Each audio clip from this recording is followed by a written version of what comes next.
Olá, família! Tudo bem com vocês? Comigo está tudo ótimo, graças ao nosso bom Deus. Estamos começando mais uma sessão, mais uma aula. Hoje vamos falar sobre o domínio das emoções. Seria possível você passando pela maior crise da sua vida, uma crise no seu casamento, talvez veio uma separação que você não queria ou que talvez você mesmo provocou e de repente as emoções estão à flor da pele.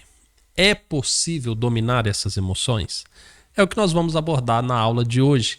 E eu já quero começar pedindo para você que se inscreva no canal se você ainda não é inscrito, deixe um like e hoje um like especial, viu?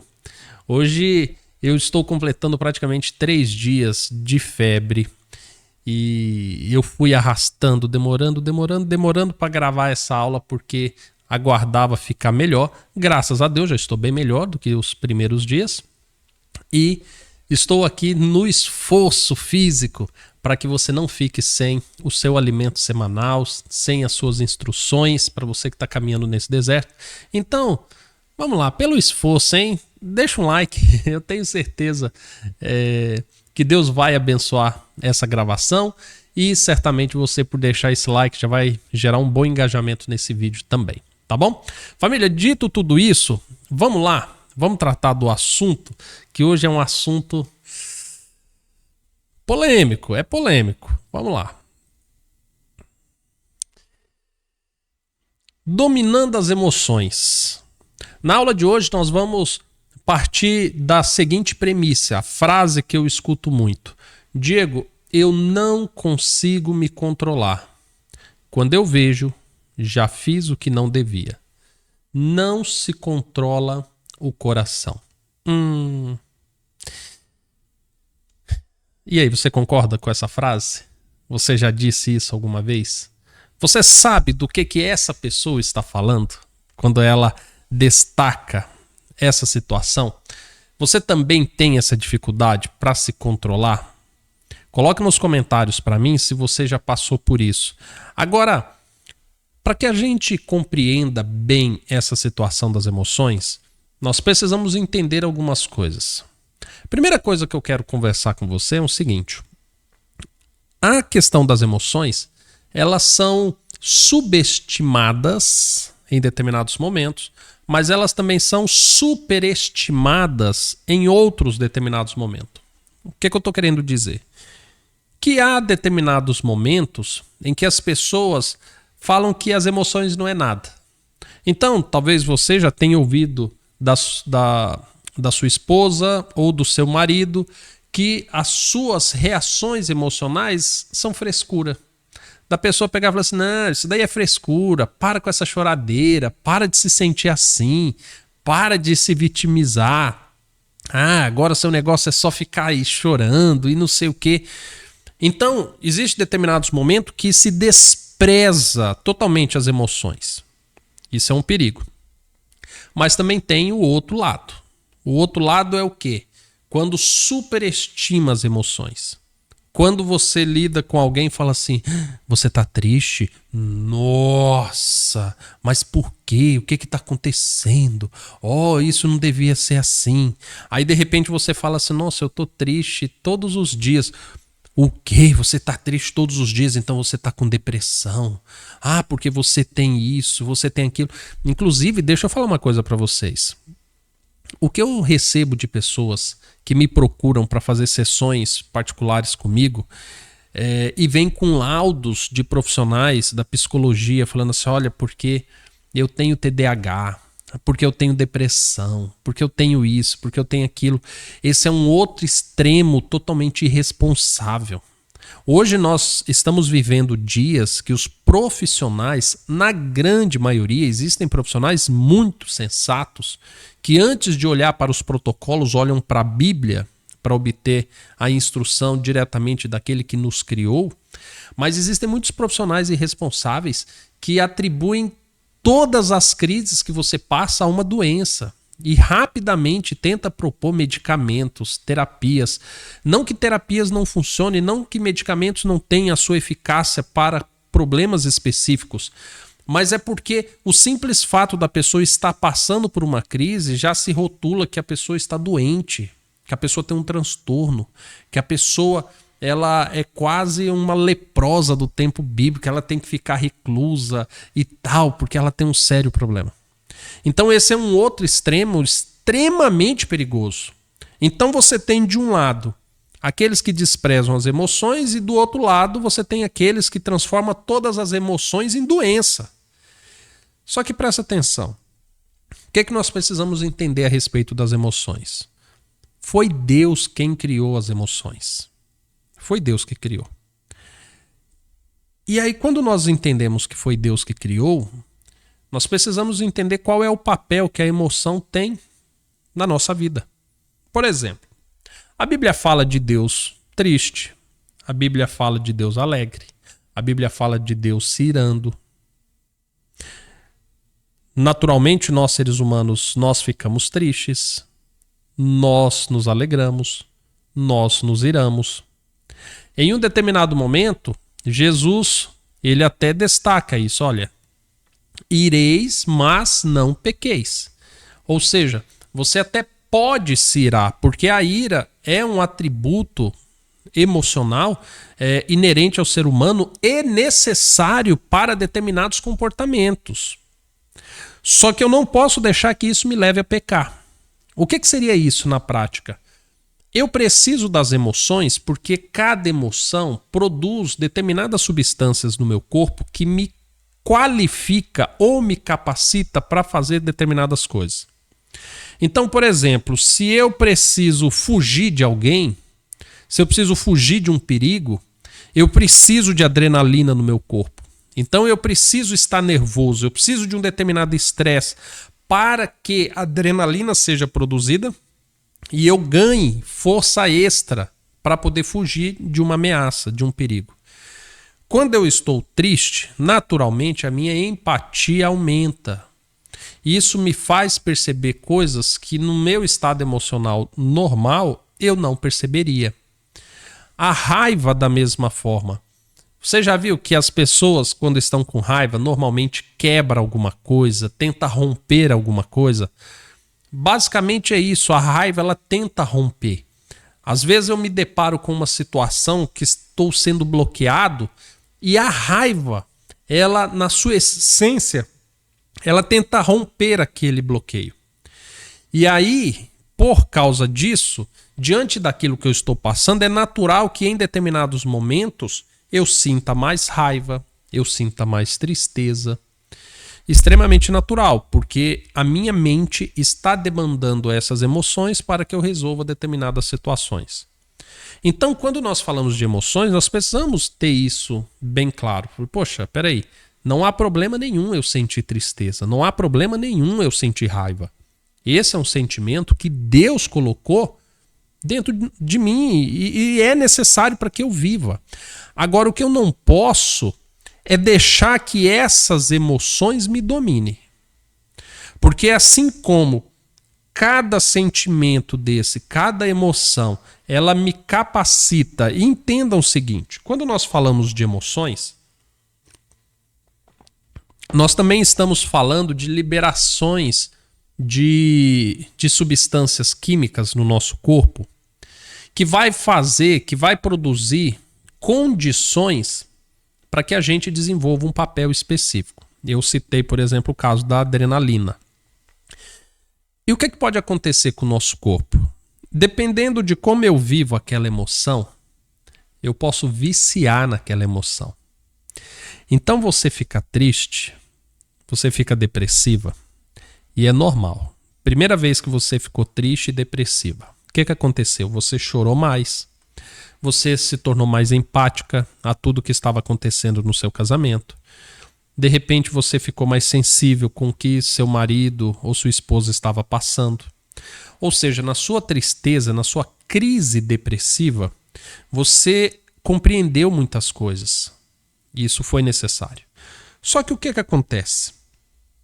Além dessa sua capacidade cognitiva ter aumentado, você também teve um feedback das pessoas que estavam ao redor.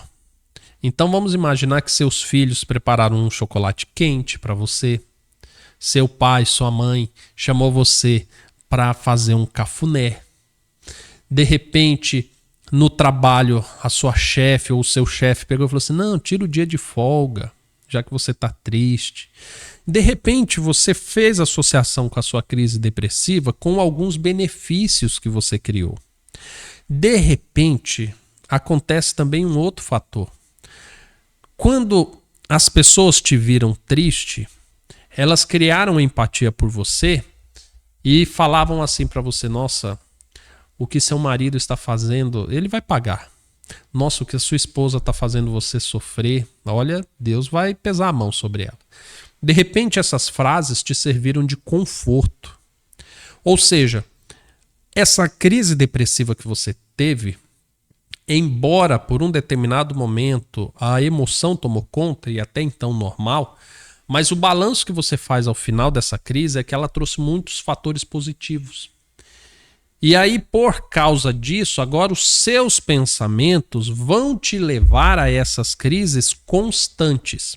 Só que lembra que eu falei para você que o nosso corpo ele vicia nisso?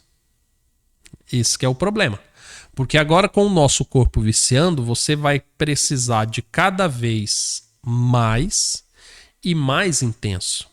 Vai chegar um momento que a produção de substâncias químicas no seu corpo vai ser tão grande que você vai ficar praticamente com uma overdose.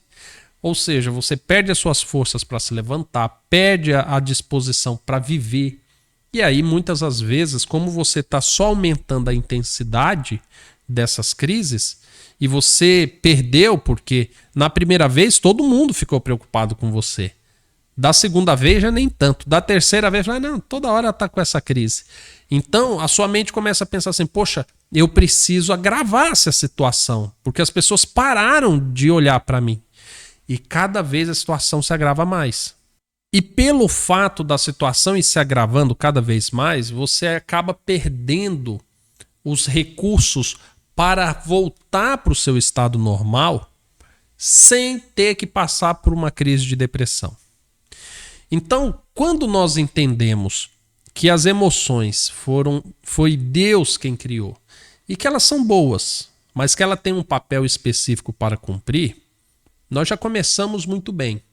Só que nós precisamos entender isso, que se eu não controlar as minhas emoções, elas vão me controlar racionalmente. Às vezes a pessoa está numa crise emocional e a pessoa fala assim: nossa, você tem que deixar de ser emotivo. Mas não é assim. As emoções, elas são racionais. Existe um porquê de você sentir raiva, um porquê de você se sentir triste. Na sua cabeça tem uma razão. E é bom que seja assim. Agora, você precisa entender que isso tem que ser controlado. E aí agora nós vamos para o segundo entendimento do dia. Nós precisamos entender que Deus concedeu para nós o poder de controlar nossas emoções. Ao contrário do que alguns dizem, que não se controla o coração como uma referência, emocional, a Bíblia chega e desmente. Ela simplesmente nos desmente em relação a isso. Embora existam muitos psicólogos e tantos outros profissionais que lidam com essas questões emocionais e falam assim: não, mas às vezes a pessoa tem um distúrbio, não, às vezes a pessoa tem um problema, isso, aquilo. A Bíblia nunca tratou dessa forma. A Bíblia nunca tratou.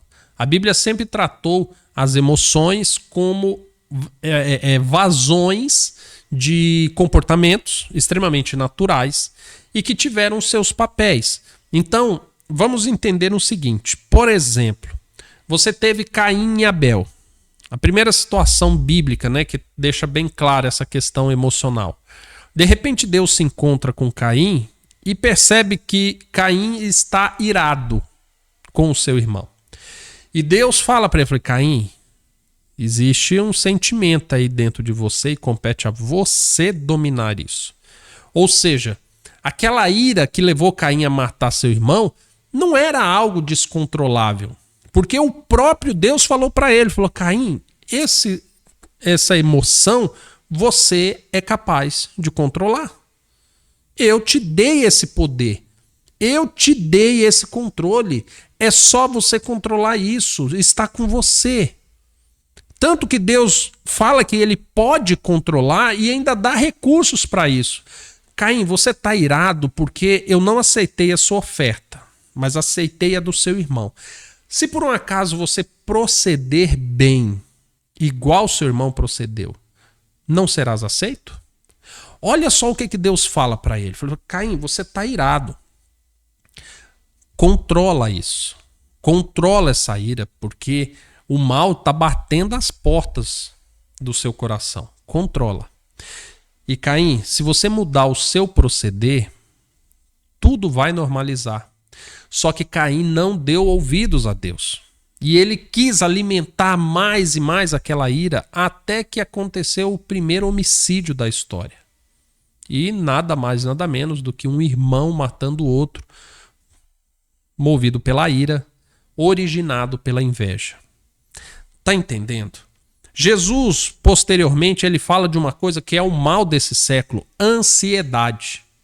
E aí Jesus ele pega e fala assim, olha, deixa eu falar uma coisa para vocês. Não andeis ansiosos por nada. Nem pelo que haveis de comer, beber, vestir, nada. Não andeis ansiosos. Assim como Deus tratou com Caim dando recursos, Jesus também dá recursos. Jesus pega e fala assim, olha, porque presta atenção. Olha as aves do campo. Elas não semeiam, elas não plantam, não colhem, entretanto, Deus não deixa faltar alimento para elas. E vocês não são muito mais importantes do que as aves para Deus? De repente, Jesus ele fala assim, olha, começa a pensar diferente, começa a olhar todo o cenário, que você vai controlar a sua ansiedade. Comece a ter uma visão mais realista, não movido por expectativas, porque a ansiedade é uma expectativa, a raiva é uma expectativa frustrada. E de repente, Jesus ele vai ensinando assim, olha, para de olhar para as expectativas, olha para a realidade. Para de olhar para a expectativa frustrada da oferta que foi rejeitada por Deus, olha para a realidade. Se você pegar um cordeiro e sacrificar, porque é o modelo de Cristo, você vai ser aceito. Para de sentir ansiedade pelas coisas que você nem sabe se virá. Olha para a realidade. Deus supriu até agora. Deus tem cuidado até agora. Então, nós observamos, ao estudarmos a Bíblia, que Deus dá a nós o poder de controlar nossas emoções. Todas elas. Desde a ansiedade, a depressão. E é uma coisa interessante. Quando nós falamos de depressão, a Bíblia retrata personagens tendo crises depressivas. Você tem Davi, que fala que se sente no vale da sombra da morte, por N momentos da vida dele. E aí é curioso porque assim, você tem Davi, um homem extremamente corajoso, um homem de guerra, um homem que matou a muitos, um homem que cometeu pecados, muitas falhas. Só que você observa que nossa personalidade, conforme Deus a criou, ele faz ela um pouco balanceado. Então é difícil você achar na Bíblia pessoas tão corajosas como Davi. De contrapartida, posso dizer que Davi é um homem mais depressivo que tem. E aí, uma coisa interessante. Em todas as crises de depressão de Davi, ele olhava a crise de depressão e ele recorria a Deus. E agora ele era curado.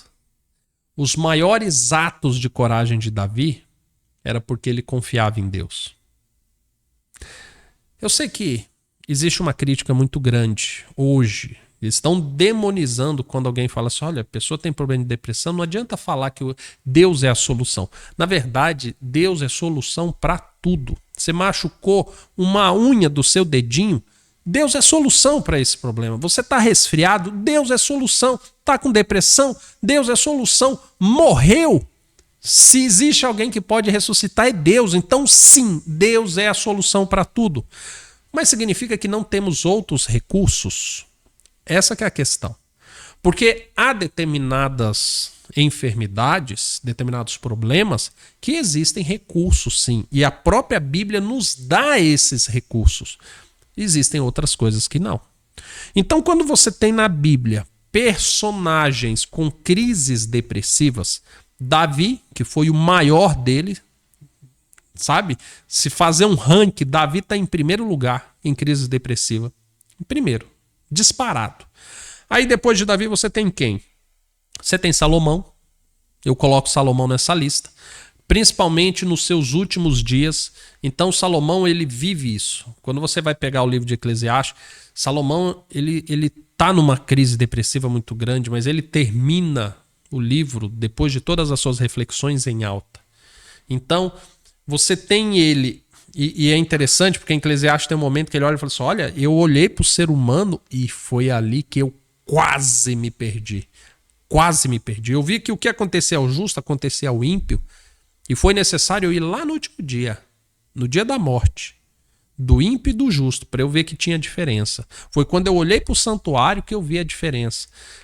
E ali você tem alguém que passou por essa crise de depressão muito intensa, que fez uma análise da vida a ponto de dizer frases do tipo, olha, para o homem, o prazer do homem é o quê? Trabalha, come do fruto das suas mãos, se deleite com a sua mulher e viva os seus dias até que morra. Olha se isso não é frase de uma pessoa depressiva. De repente ele chega no final e fala assim, olha, eu chego à conclusão que é dever de todo homem guardar os mandamentos de Deus. E ali ele traz tudo aquilo que ele aprendeu. Ou seja, ao mesmo tempo que ele vive crise depressiva, e a Bíblia apresenta isso, a Bíblia também apresenta que ele só saiu daquilo quando ele olhou para Deus.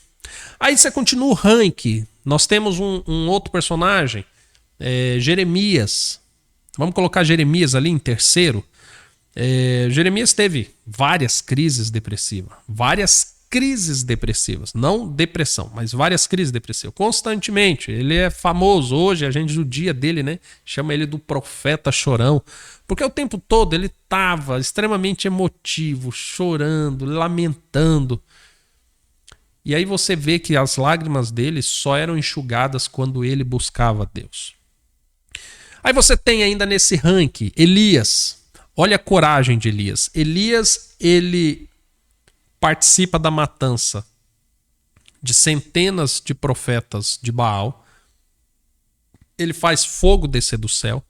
E note que é a mesma matemática de Davi. Ele em Deus, um homem extremamente corajoso, valente, poderoso.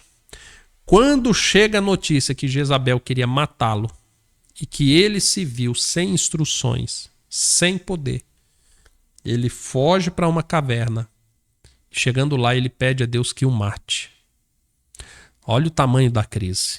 Quantos já não experimentaram esse sentimento da depressão, de olhar e falar assim, oh, me mata logo, nada mais importa para mim.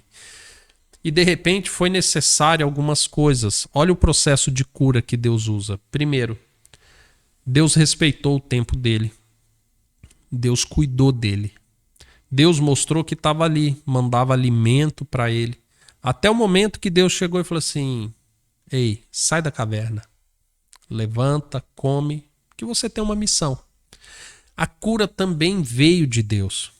Então, em todos os casos que você tem na Bíblia, de pessoas que se perdem nas suas emoções, quer seja na raiva, quer seja nas depressões, o recurso mais efetivo foi Deus. Simples assim. O recurso foi Deus.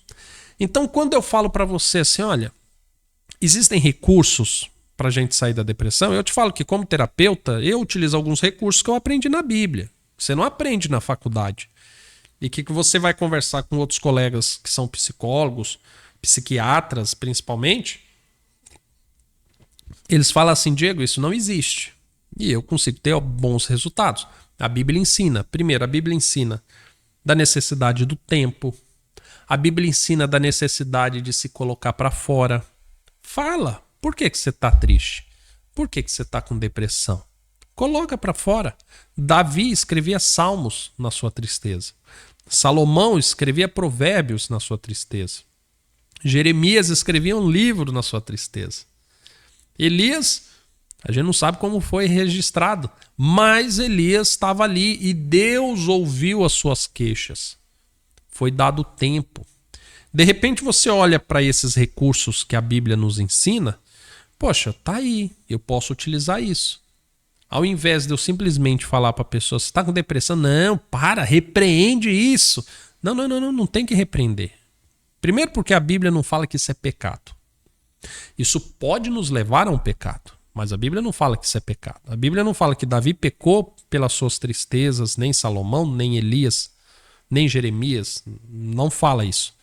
Mas eram tristezas que poderiam levar a óbito, que poderia levar a um suicídio, que poderia fazê-los negligenciar a palavra do Senhor. Então, deste modo, Deus mostrou ferramentas. Coloca para fora, escreva. Eu passei há poucos dias uma atividade e vou dizer da minha frustração, porque pouquíssimas pessoas foi lá no vídeo e comentou. Eu falei, faça uma poesia com o que você está passando no seu deserto. É uma atividade poderosíssima, porque todos praticamente que passaram por essa questão emocional, eles tiveram esse recurso de escrever, de transformar em poesia. Davi, principalmente. O Davi foi o maior depressivo. De repente você acha que você está com depressão e você não quer fazer o que Davi fez. Você está entendendo que existem recursos? Mas no final disso tudo, para você ter o selo de curado, você precisa de Deus. Isso é inevitável. E eu falo isso para você abertamente. Agora que nós já sabemos que temos o poder de controlar nossas emoções, nós precisamos compreender que as nossas emoções, elas são enganosas. São enganosas. Por que eu falo que são enganosas? Porque quando você olha para a emoção, entenda, eu já expliquei para você, foi Deus que criou a emoção e a emoção tem uma finalidade de origem inconsciente. Então, com as emoções, vem substâncias, vem hormônios, vem vários elementos químicos que só são produzidos quando você está em determinada emoção. Então, ela tem uma finalidade, ela tem uma justificativa racional e ela quer produzir alguma coisa. Só que o que acontece? Muitas das vezes as emoções, elas são de gatilhos inconscientes. Você não quis sentir aquela tristeza, mas você foi movido a ela. E quando você está nela, você sente-se, a princípio, em um ambiente seguro. Então, se você está com raiva e com alta dose de adrenalina no seu corpo, você está seguro. Se você pegar um celular e quebrar, se você arriscar tudo o carro do seu marido, se você pegar a televisão da casa e quebrar, você está num ambiente seguro, porque você está com alta dose de adrenalina no seu corpo. Então, você se sente extremamente à vontade para fazer aquilo. Da mesma forma, a tristeza. Quando você é tomado desse sentimento, você não se envergonha de você chorar na frente das pessoas, de você mostrar que você está vulnerável, porque aquilo é um ambiente seguro para você. Só que essas emoções, elas são enganosas. A Bíblia deixa bem claro que o coração do homem é enganoso. Nós devemos sempre buscar controlar nossas emoções. Eu tenho que aprender a dominar as minhas emoções. E não é só porque o meu casamento está em crise, é porque eu preciso viver. Então eu preciso entender que eu vou chorar para com os que choram. Eu vou permitir sentir tristeza quando alguém está triste. Mas há determinados momentos que eu preciso consolar o que está triste. E eu não posso chorar com ele, porque eu preciso transmitir força para ele. O meu controle emocional, ele vai fazer com que eu me porte da maneira certa no momento certo. No meio de uma briga, de uma discussão, há momentos em que eu vou precisar sentir raiva para intervir a favor do mais fraco e deixar que a minha raiva produza efeitos a fim de dar fim àquela disputa o mais rápido possível. Há momentos de um grande conflito que eu vou precisar conter a minha raiva para abrasar a cabeça das pessoas que estão iradas. Então, a partir desse momento, nós percebemos que as emoções, elas precisam ser controladas e elas nos enganam. Elas nos enganam. Quando eu estou triste, eu tiro muitas conclusões. Quando eu estou com raiva, eu também tiro muitas conclusões. E muitas das vezes eu pego um sentimento, uma conclusão sobre um sentimento que eu tive, ou eu estando numa condição, numa determinada condição emocional, e eu tiro aquela conclusão como regra. E agora as minhas atitudes, os meus comportamentos começam a ser regidos pelas conclusões que eu tive quando eu estava triste ou quando eu estava com raiva. E aí é onde a Bíblia fala assim, olha, não confie no seu coração, não confie nas suas emoções. Quantas promessas nós já não fizemos movido pelo coração? Senhor, se o Senhor trouxer o meu marido de volta, eu vou fazer isso, isso e isso. Por que você está prometendo isso? Por que Deus tem que trazer se você que mandou ele embora? Por que você está ofertando para Deus algo que você não controla? Você não sabe nem se vai estar vivo amanhã para cumprir essa promessa? Por que você está fazendo isso? Porque dentro das suas emoções, você chegou a determinadas conclusões e agora você está se permitindo ser regido por essas emoções, por essas conclusões, estando nessa condição emocional. Então, entenda, a sua condição emocional, quando você está num extremo ou em outro, são enganosas. Conselhos valiosos para você lidar com isso. Descubra seus limites. Você precisa descobrir seus limites. A partir de que momento você perde o controle das suas emoções? De repente você para e pensa assim, poxa, Diego, da última vez eu chorei um dia inteiro, eu nem fui trabalhar. Porque eu comecei a lembrar do nosso tempo de namoro, lembrei do dia do nosso casamento, das promessas, e aí, de repente, aquilo me derrubou. Opa, peraí. Então você entende que quando você começa a reprocessar todas as coisas sem um suporte, sem uma proteção de segurança, você facilmente se corrompe? Poxa, então não faça isso. Ah, você descobriu que toda vez que você fala com o seu marido ou fala com a sua esposa, você se ira muito e aí você acaba fazendo besteira? Poxa, peraí. Eu preciso descobrir quais são os meus limites. Aonde é que está a barreira de eu sair do meu estado emocional normal e ingressar numa crise emocional? Quais são os meus limites? Eu preciso me conhecer. Eu preciso saber, esse ambiente eu não entro.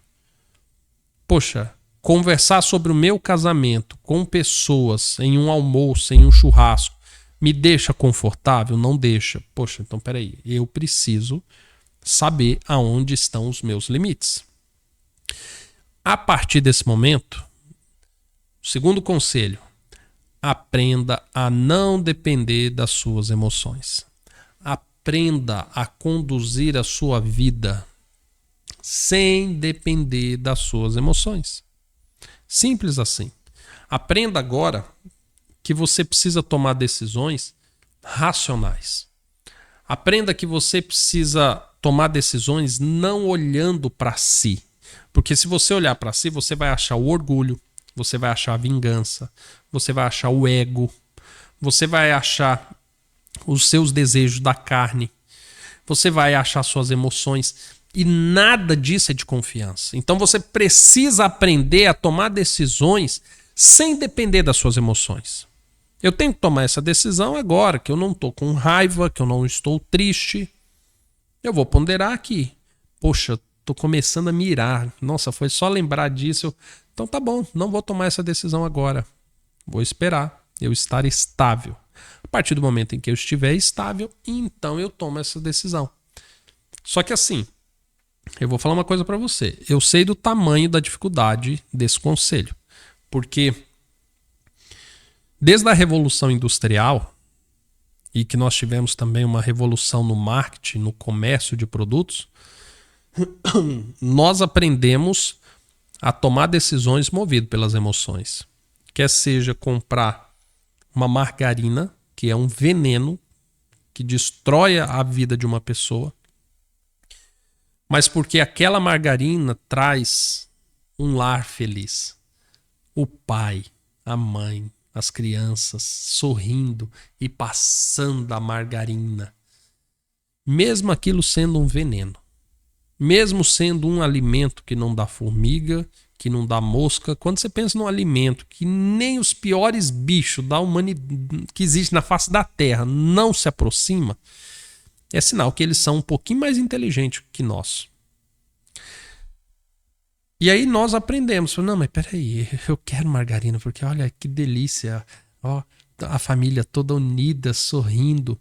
E para comprar um carro, para comprar uma marca de uma roupa. Então, nós somos uma geração que nós fomos doutrinados a tomar decisões movidos pelas emoções. Então, eu sei que é muito difícil, mas você tem que aprender a desvincular disso. Suas decisões precisam ser tomadas sem a influência das suas emoções. Tranquilo? Atividade do dia. Família, hoje eu estou tomando mais água porque estou um pouco debilitado, por isso que eu estou fazendo mais uso. Mas, dando sequência aqui, o que é que eu preciso que você faça? Eu preciso que você identifique as emoções que você é mais vulnerável e que você identifique os limites para cada emoção. Os limites. Você vai identificar, descobrir, poxa, a tristeza, se eu chegar em tal lugar, a tristeza toma conta de mim. Da raiva, da ira, do desejo de vingança, quer seja pensamentos, quer seja movido por fatores externos, você vai identificar. E você vai listar quais serão os limites para cada emoção. Então, para a questão da raiva, qual vai ser o meu limite? Olha, o meu limite vai ser aqui. Então, eu não vou me permitir ficar falando mal do meu esposo. Porque quando eu falo mal, outra pessoa fala mal, aquilo me ira. Então, eu não vou falar mal porque isso me leva à ira. Eu não vou ficar contando a nossa história, porque eu já vi que toda vez que eu conto a nossa história, aquilo me deprime. Então, eu não quero fazer isso. Poxa, eu não vou ficar ouvindo aquela música que tocou no nosso casamento. Porque eu já vi que toda hora, quando chega no refrão, eu sou tomado pela tristeza. Então, eu não vou ficar ouvindo mais aquela canção. Então, você vai determinar os limites. E aí, a partir do momento que você determinou, você vai desenvolver recursos evasivos. O que seriam esses recursos evasivos? Na verdade, no universo terapêutico, existem várias atividades que você pode fazer para se evadir de um sentimento, de uma emoção que está prestes a te dominar. Então, por exemplo, você pode desenvolver o aspecto da respiração. Então, você está percebendo que a emoção está tomando conta de você, você para. Você começa a respirar. E você respira, controlando as suas emoções, controlando a sua respiração. Você enche o pulmão de ar. Espera 5 segundos. Solta. Espera mais 5 segundos. Puxa o ar. 5 segundos. E solta. Faça isso até o momento em que você sentir que agora você está se controlando. Você tem outro recurso, o recurso do pensamento positivo. Então você começa naquele momento, se o que está te movendo são pensamentos negativos, tristeza, você começa a trazer palavras de reafirmação. Poxa, meu casamento vai ser restaurado. Eu vou conseguir transformar minha vida. Eu vou aprender com os erros. Isso é uma crise. Eu vou superar essa crise. Parece bobo, mas isso tem um resultado fantástico. Escrever. Escrever, eu já falei isso para vocês. É poderosíssimo, porque quando você escreve, você organiza. E quando você escreve, você documenta, a sua mente fala assim, bom, ele já anotou isso, então tá bom. Então, não preciso me preocupar mais com isso. Então, diante de dezenas de técnicas que existem, você vai ver aquela que se encaixa melhor. E você vai começar a prestar atenção nisso, tá bom? Família, é basicamente isso. Eu espero que você consiga, de fato, dominar as suas emoções. Espero que Deus te ajude nesse processo. Se precisar da minha ajuda, pode contar comigo. E nós nos vemos num próximo vídeo, ou se não, semana que vem. Até mais, tchau.